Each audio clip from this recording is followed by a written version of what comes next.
Some 1 கீழ்கண்ட படத்தில் உள்ள சதுரங்களின் எண்ணிக்கை யாது? அதாவது இதுல இந்த படம் கொடுத்திருக்காங்க. இந்த சதுரத்துல 5க்கு 5 பக்கம் இருக்கு. சோ இதுல என்னோட வேல்யூ 5. அப்ப இதுக்குடைய ஃபார்முலா எப்படி வரும்னா 1 square plus 2 square plus etcetera plus 5 square வருது.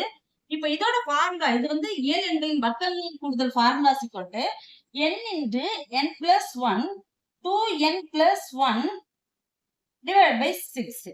இப்போ n is equal to 5. அப்போ 5 into 5 plus 1 2 into 5 plus 1 divided by 6. அப்போ 5 into 6 11 6 6 6 cancel ஆயிரும். அப்போ 5 into 11 55.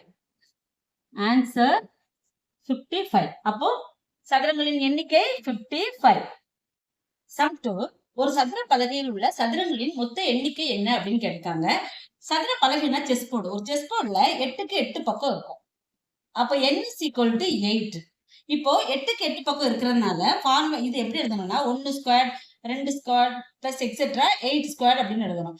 அப்ப இது வர்க்கங்களின் கூடுதல். வர்க்கங்களின் கூடுதலுக்கு formula n into n plus 1 2n plus 1 divided by 6. அப்ப இதுல n எவ்வளவு 8. அப்ப 8 into 8 plus 1 2 into 8 plus 1 divided by 6. 8 into 9 into 17 divided by 6. இப்ப 2ஆல கட் பண்ணும்போது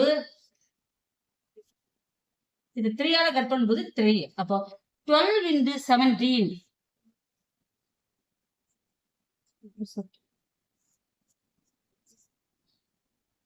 204. அப்போ மொத்த எண்ணிக்கை சதுரங்களின் மொத்த எண்ணிக்கை 204. இதுதான் ஆன்சர். இதுதான் சதுரங்களின் மொத்த எண்ணிக்கை.